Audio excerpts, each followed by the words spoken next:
Shalom friends, एक बार फिर से आप सभी का स्वागत है। आज मैं आपके लिए लेकर आई हूँ एक 1 ईयर बाइबल रीडिंग कैलेंडर। अगर आपका कोई बाइबल रीडिंग रूटीन नहीं है और आप कभी भी अपनी पूरी बाइबल कंप्लीट नहीं कर पाए हैं, तो ये वीडियो आपके लिए है। इसमें ओल्ड टेस्टमेंट और न्यू टेस्टमेंट के सभी चैप्टर्स को डे वाइज ऑर्गेनाइज किया गया है। डे 1 से लेकर डे 365 तक के सभी चैप्टर्स आपको यहाँ मिलेंगे। डे 365 पर आप अपनी पूरी बाइबल कंप्लीट कर पाएंगे, तो आप इसके द्वारा आशीषित हों। और अगर आपको ये वीडियो पसंद आती है तो आप अपने फैमिली और फ्रेंड्स से शेयर करें, और अगर आप चाहें तो आप सब्सक्राइब, लाइक और कमेंट भी करें और बेल आइकन को प्रेस करके नोटिफिकेशन ऑन करना ना भूलें। सो प्रेज द लॉर्ड, शालोम to everyone. Let's get started. Day 184, अय्यूब चैप्टर नंबर 26। तब अय्यूब ने कहा, निर्बल जन की तूने कितनी बड़ी सहायता की, और जिसकी बाह में सामर्थ नहीं उसको तूने कैसे संभाला है। निर्बुद्धि मनुष्य को तो तूने कितनी अच्छी सम्मति दी, और अपनी खरी बुद्धि कैसी भली भांति प्रकट की है। तूने किसके हित के लिए बातें कही, और किसके मन की बातें तेरे मुंह से निकली। बिलदद का कथन, बहुत दिन के मरे हुए लोग भी जल निधि और उसके निवासियों के तले तड़पते हैं। अधोलोक उसके सामने उघड़ा रहता है और विनाश का स्थान ढक नहीं सकता। वह उत्तर दिशा को निराधार फैलाए रहता है और बिना टेक पृथ्वी को लटकाए रखता है। वह जल को अपनी काली घटाओं में बांध रखता और बादल उसके बोझ से नहीं फटता। वह अपने सिंहासन के सामने बादल फैलाकर उसको छिपाए रखता है। उजियाले और अंधियारे के बीच जहाँ सीमा बंधी है, वहाँ तक उसने जल निधि की सीमा ठहरा रखी है। उसकी घुड़की से आकाश के खम्भे थरथराकर चकित होते हैं। वह अपने बल से समुद्र को शांत करता और अपनी बुद्धि से रहब को छेद देता है। उसकी श्वास से आकाश मंडल स्वच्छ हो जाता है। वह अपने हाथ से वेग भागने वाले नाग को मार देता है। देखो, ये तो उसकी गति के किनारे ही हैं, और उसकी आहट फुसफुसाहट ही सी तो सुन पड़ती है, पर उसके पराक्रम के गरजने का भेद कौन समझ सकता है। अय्यूब चैप्टर नंबर 27। अय्यूब का उत्तर। अय्यूब ने और भी अपनी गूढ़ बात उठाई और कहा, मैं परमेश्वर की जीवन की शपथ खाता हूँ, जिसने मेरा न्याय बिगाड़ दिया, अर्थात उस सर्वशक्तिमान के जीवन की जिसने मेरा प्राण कड़ुआ कर दिया, क्योंकि अब तक मेरी सांस बराबर आती है और परमेश्वर का आत्मा मेरे नथनों में बना है। मैं ये कहता हूँ कि मेरे मुंह से कोई कुटिल बात ना निकलेगी और ना मैं कपट की बातें बोलूंगा। ईश्वर ना करे कि मैं तुमको सच्चा ठहराऊं। जब तक मेरा प्राण ना छूटे तब तक मैं अपनी खराई से ना हटूंगा। मैं अपना धर्म पकड़े हुए हूँ और उसको हाथ से जाने ना दूंगा, क्योंकि मेरा मन जीवन के किसी दिन के लिए मुझे दोषी नहीं ठहराता। मेरा शत्रु दुष्टों के समान, और जो मेरे विरुद्ध उठता है वह कुटिलों के तुल्य ठहरे। जब परमेश्वर भक्तिहीन मनुष्य का प्राण ले ले, तब यद्यपि उसने धन भी प्राप्त किया हो तो भी उसकी क्या आशा रहेगी। जब वह संकट में पड़े तब क्या परमेश्वर उसकी दुहाई सुनेगा। क्या वह सर्वशक्तिमान में सुख पा सकेगा और हर समय परमेश्वर को पुकार सकेगा। मैं तुम्हें परमेश्वर के काम के विषय शिक्षा दूंगा और सर्वशक्तिमान की बात मैं ना छिपाऊंगा। देखो, तुम लोग सबके सब उसे स्वयं देख चुके हो, फिर तुम व्यर्थ विचार क्यों पकड़े रहते हो। सोपर का कथन, दुष्ट मनुष्य का भाग परमेश्वर की ओर से यह है, और बलात्कारियों का अंश जो वे सर्वशक्तिमान के हाथ से पाते हैं वह यह है कि चाहे उसके बच्चे गिनती में बढ़ भी जाएं, तो अभी तलवार ही के लिए बढ़ेंगे, और उसकी संतान पेट भर रोटी ना खाने पाएगी। उसके जो लोग बच जाएं वे मरकर कब्र को पहुंचेंगे, और उसके यहाँ की विधवाएं ना रोएंगी। चाहे वह रुपया धूल के समान बटोर रखे और वस्त्र मिट्टी के किनकों के तुल्य अनगिनत तैयार कराए, वह उन्हें तैयार भले ही कराए, परंतु धर्मी उन्हें पहन लेगा, और उसका रुपया निर्दोष लोग आपस में बांटेंगे। उसने अपना घर कीड़े का सा बनाया और खेत के रखवाले की झोपड़ी के समान बनाया। वह धनी होकर लेट जाए, परंतु वह गाड़ा ना जाएगा। आँख खोलते ही वह जाता रहेगा। भय की धाराएं उसे बहा ले जाएंगी। रात को बवंडर उसको उड़ा ले जाएगा। पुरवाई उसे ऐसा उड़ा ले जाएगी, और वह जाता रहेगा, और उसको उसके स्थान से उड़ा ले जाएगी, क्योंकि परमेश्वर उस पर विपत्तियां बिना तरस खाए डाल देगा। उसके हाथ से वह भाग जाना चाहेगा। लोग उस पर ताली बजाएंगे और उस पर ऐसी सुस्कारियां भरेंगे कि वह अपने स्थान पर न रह सकेगा। अय्यूब चैप्टर नंबर 28।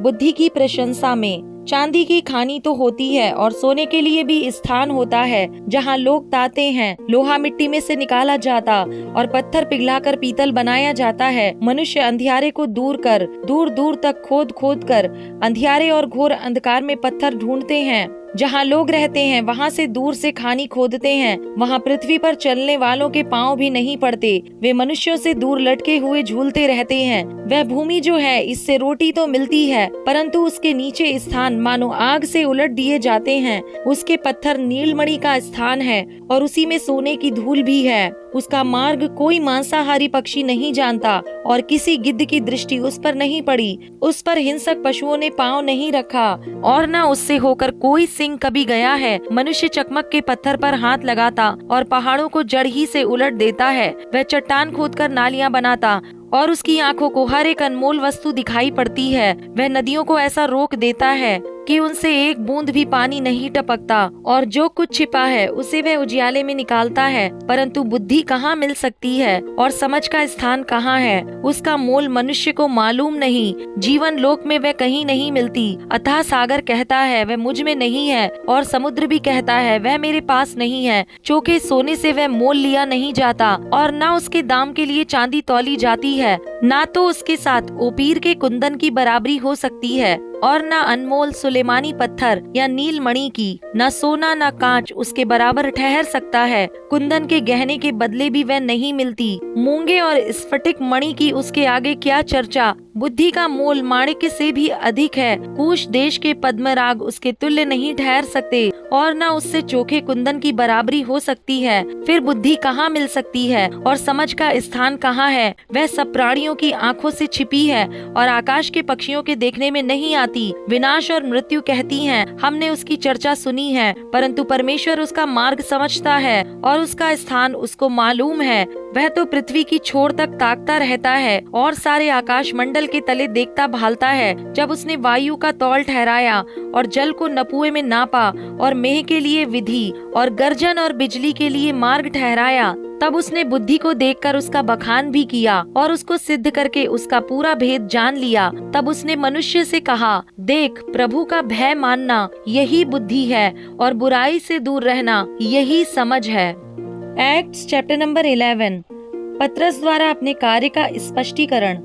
फिर प्रेरितों और भाइयों ने जो यहूदिया में थे सुना कि अन्य जातियों ने भी परमेश्वर का वचन मान लिया है। अतः जब पतरस यरूशलेम में आया तो खतना किए हुए लोग उससे वाद विवाद करने लगे। तूने खतना रहित लोगों के यहाँ जाकर उनके साथ खाया। तब पतरस ने उन्हें आरंभ से क्रमानुसार कह सुनाया, मैं याफा नगर में प्रार्थना कर रहा था और बेसुध होकर एक दर्शन देखा कि एक पात्र बड़ी चादर के समान चारों कोनों से लटकाया हुआ आकाश से उतरकर मेरे पास आया। तब मैंने उस पर ध्यान किया तो उसमें पृथ्वी के चौपाए और वन पशु और रेंगने वाले जंतु और आकाश के पक्षी देखे और यह शब्द भी सुना, हे पतरस, उठ, मार और खा।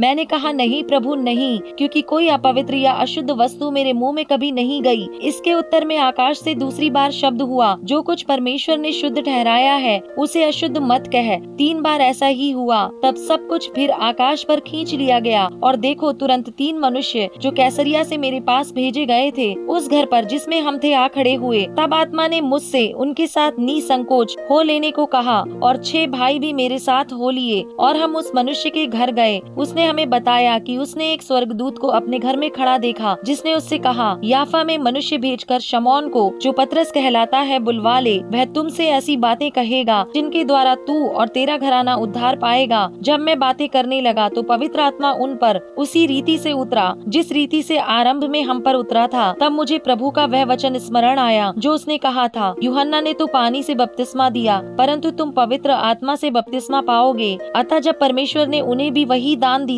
जो हमें प्रभु यीशु मसीह पर विश्वास करने से मिला था, तो मैं कौन था जो परमेश्वर को रोक सकता। यह सुनकर वे चुप रहे और परमेश्वर की बड़ाई करके कहने लगे, तब तो परमेश्वर ने अन्य जातियों को भी जीवन के लिए मन फिराव का दान दिया है। अंताकिया की कलीसिया, जो लोग उस क्लेश के मारे जो स्तुफनुस के कारण पड़ा था तितर बितर हो गए थे, वे फिरते फिरते फीनीके और साइप्रस और अंताकिया में पहुँचे, परंतु यहूदियों को छोड़ और किसी को वचन न सुनाते थे। परंतु उनमें से कुछ साइप्रस वासी और कुरेनी थे जो अंताकिया में आकर यूनानियों को भी प्रभु यीशु के सुसमाचार की बातें सुनाने लगे। प्रभु का हाथ उन पर था और बहुत लोग विश्वास करके प्रभु की ओर फिरे। जब उनकी चर्चा यरूशलेम की कलीसिया के सुनने में आई तो उन्होंने बरनबास को अंताकिया भेजा। वह वहां पहुंचकर और परमेश्वर के अनुग्रह को देखकर आनंदित हुआ और सबको उपदेश दिया कि तन मन लगाकर प्रभु से लिपटे रहो। वह एक भला मनुष्य था और पवित्र आत्मा और विश्वास से परिपूर्ण था और अन्य बहुत से लोग प्रभु में आ मिले। तब वह शाऊल को ढूंढने के लिए तरसुस को चला गया। जब वह उससे मिला तो उसे अंताकिया लाया और ऐसा हुआ कि वे